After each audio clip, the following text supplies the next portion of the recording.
Good morning, afternoon, or evening, depending on what time you're watching this. My name's Connor from 905 Review. You're tuning into our series Give This a Spin, where I recommend you guys some of my favorite albums. Today we look at the brutal classic Filth, the debut from Swans. Swans are a long-running band with a significant cult following. It is the child of frontman Michael Gira, the only permanent member throughout the band's history. While they have survived to this day and currently make supersonic, cathartic post-rock music, with a new album actually just announced, they evolved to this over time from originally making a much more primal and gritty kind of music. And we're talking like bare basic aggression. The music has no care for wicked guitar solos or building up emotion to take you back down. It sounds like it only has a single goal in mind, and that is to absolutely destroy whatever's in its way. This overall sound we're talking about, originating out of a scene in New York, has been labeled as no wave, as it acts to a polar opposite to new wave, the kind of pop rock that was big in the 80s, often featuring synthesizers or quirky personalities. No wave, on the other hand, was often very aggressive, nihilistic, and really having no need for melodies. Swans would be one of the most notable groups of this short-lived subculture, with Filth maybe being the best example of their sound from this time. It would be released on the independent Neutral Records, started by fellow New York no-waver Glenn Branca. With that quick intro out of the way, let's jump into these tracks. We open off with the album's most popular song, and perhaps that's because it's a lot of people's first Swans listening experience. The track Stay Here. And right off the bat, sparing no time, you're introduced into what much of the next 40 minutes will sound like.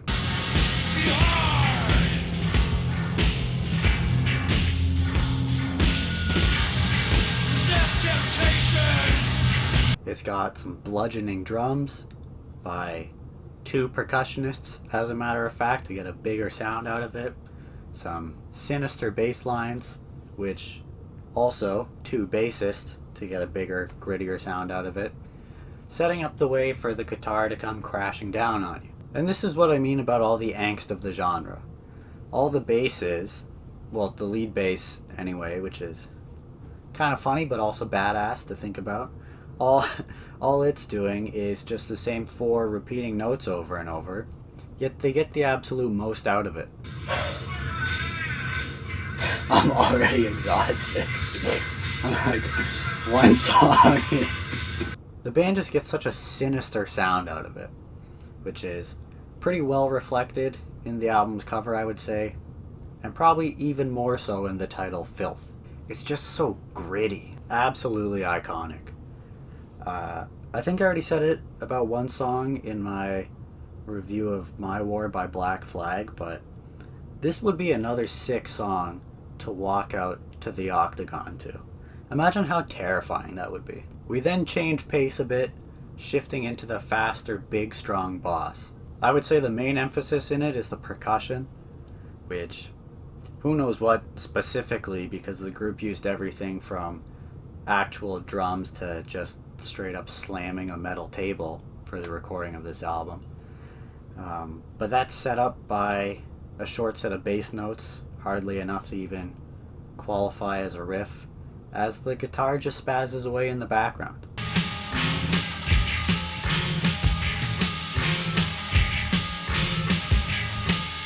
The song ends by just abruptly cutting out, which is apparently because the band actually just ran out of tape while recording it. Moving on, this takes us into the creeping Blackout. A real simple, yet simultaneously heavy drum rhythm sets the pace as a roaring, ambient, industrial noise goes off in the background. The song really gets going once the guitars chime in, and this is just a great example of the primal nature of the music that I was rambling about earlier.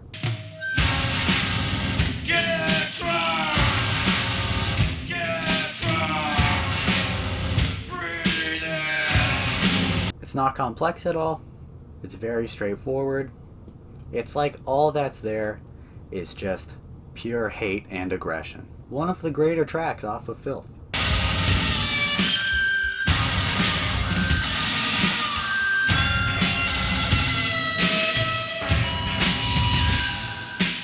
Following up one of the album's best with another, we have Power for Power to close the first side of the album. Big fan of the drums on it, of course. Big fan of the bass on it. It has a very leering sound. Yes, money for cruelty. Yes, money for cruelty. All in all, just a very miserable and spiteful song. Do anything to get on top, and do anything to stay there. Just about the desire for power over everyone. Opening the second side of the album is Freak. I would say the song stands out most on the album just because of its much faster pace compared to everything else on here. I find it feels a lot more improvised, like they probably just did a single take of it and ran with it. It's the shortest on the album at just a little over a minute, which is fine with me because I also consider it the weakest. Somebody weak, you're gonna murder somebody weak. Strong men good at violence and abuse. I mean, I do think it had potential though. For the last 15 seconds where all other instruments cut out and you're just left with this creeping, quick repeating bass line, I feel like they could have really done something with that.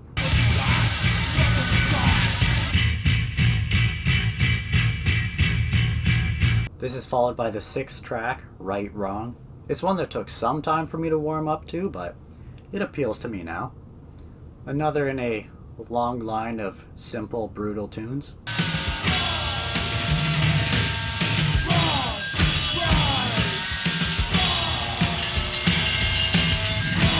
Once that assault on your ears is done, a low rumbling bass line, as well as some tribal-like drums, together introduce the track Thank You.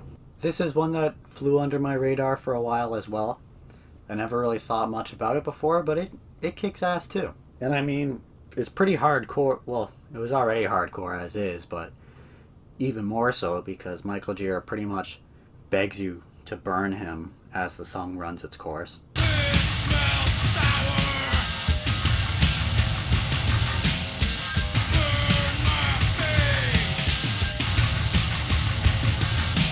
And this brings us to my personal favorite off the album, Weakling. It creates quite the unnerving atmosphere. The song has Gira pleading that this isn't real, like some kind of deranged man, over some of the album's heaviest sounds.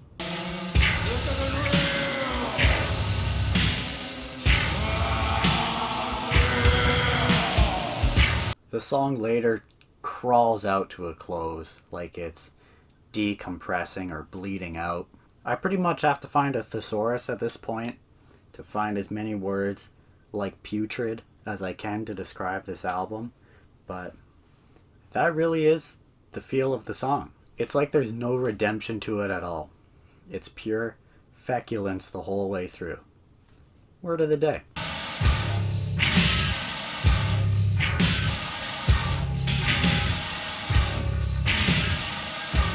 And closing our album, we finish with Gang. It's another lethargic sounding one, and it almost makes you go mad how slow and pummeling it is, coming on the tail end of everything we've already just been through.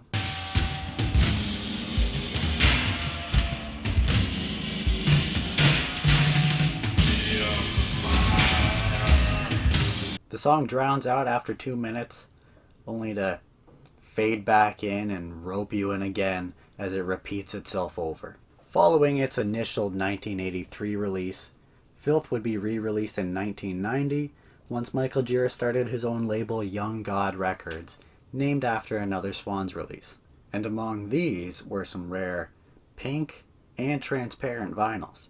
It wouldn't be until 2014 that more copies of Filth, remastered ones at that, would be shipped out, excluding an unofficial release in 2012 from Neutral Records. This is the version that I have, compliments of my awesome girlfriend, and it also came with a poster inside, which, well, it's double-sided, but it seems to be reprints of, I don't know, I guess advertising around the album's initial release. And if you needed a statement to best describe it, I like the idea of standing in a room full of sledgehammers. Also available at this time was the deluxe edition, which also contained the compilation Body to Body, Job to Job, as well as some Swans live material from the early 80s. Also, just before this past Christmas, an exclusive red transparent vinyl of it was just put out, which last time I checked it's still in stock, so get it while you can.